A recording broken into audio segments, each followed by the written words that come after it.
On October 1st, 2020, the Department of Homeland Security is requiring every United States citizen to be in possession of a Real ID. The Real ID Act was introduced in 2005. Unless you already have a passport, you will not be able to travel within the United States without your Real ID. The Real ID Act not only affects your ability to travel freely within the country, but it also affects a variety of other restrictive measures, such as work visas, border security pilot projects, bond administrators, and the waiving of human rights laws that may interfere with physical restrictions at the borders, and it is the state's further invasion of your ever-diminishing privacy. This modification of freedom of movement has prompted a wider discussion about the nature of its agenda.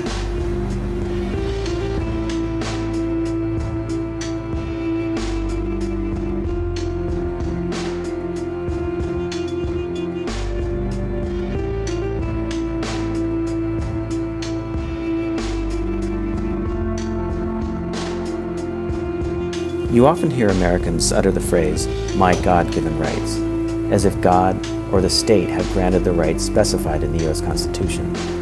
Those freedoms are yours to have, and no God or state can take them away from us. When it comes to freedom of movement, that's yours to have as well.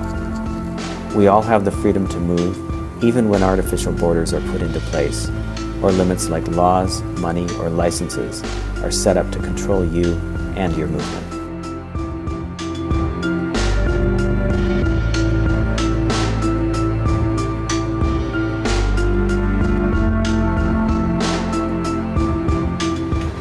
Throughout the history of the U.S., the state sought to control the Native Americans. They did this through land grabs, fake treaties, disease, war, and the most effective, restriction of movement. In the 19th century, as the boundaries of the nation continued to expand and the railroad crossed the continent, an open season on the American bison was created and the wholesale slaughter of an indigenous species took place. This was not to rid the country of the bison. It was a program designed to kill a food source and cultural practice in order to control and force a nomadic people into specific areas or reservations through coercion, war, and treaties.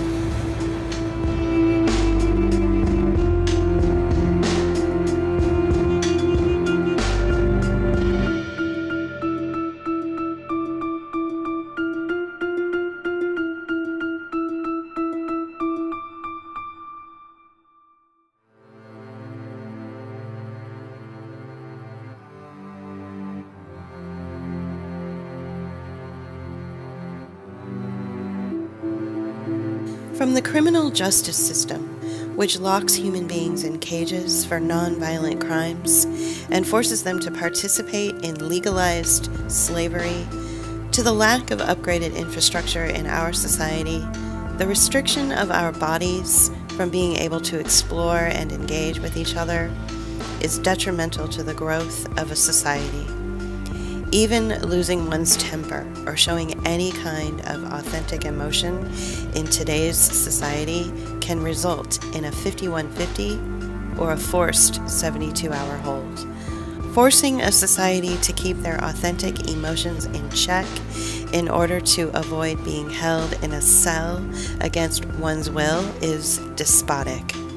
Even discussing a specific situation, which highlights how one may have been the victim of illegal activity, can result in being silenced, whether it's having your video shut down, your blog pieces removed off a platform, or even criminalizing you for showing that our flawed judicial system allows criminals to continuously get away with crimes. Using an emotionally vulnerable population after a terrifying event in order to benefit a capitalistic agenda funnels an autonomous society into group acquiescence. For instance, after 9/11 and the Las Vegas shooting, scanners and metal detector sales skyrocketed and their stocks increased.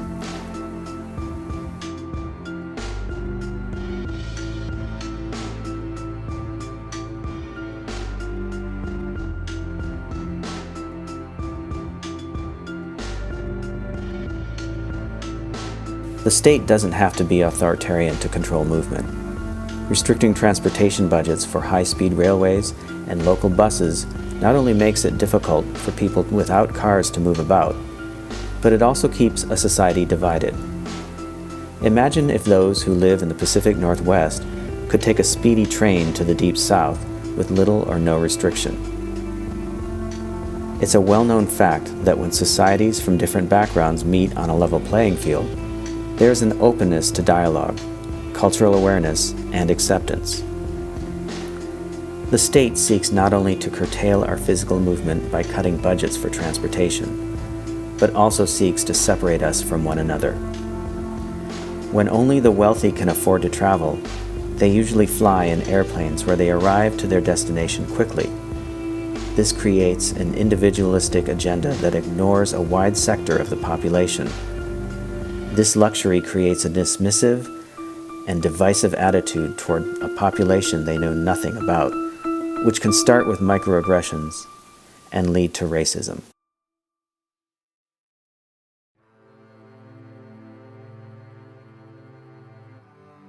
The disabled are most negatively affected by this particular brand of restriction of movement.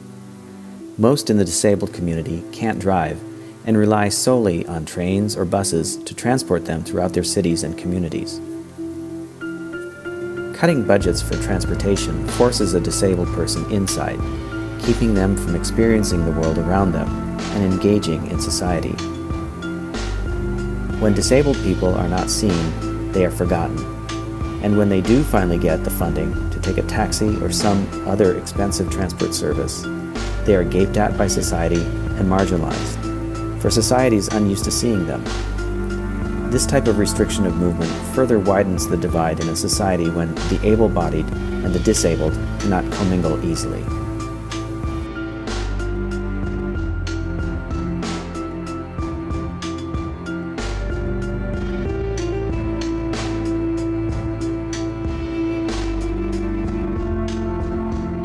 What does it mean when a society is forced to show a specific ID in order to travel freely within its own borders?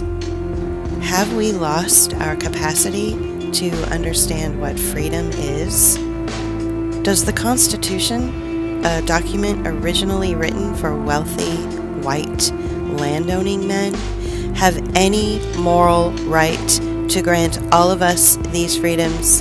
And does the state have the moral right to suspend them? Have we forgotten about the days before 9/11, before the TSA, before the Real ID Act, and before these budget cuts to our transportation system restricted our movement? Have we not learned the lessons from the days of old when we enslaved and restricted movement of those indigenous populations that were once free to wander and live on this land? What will it take for all of us to take back our sovereignty of movement?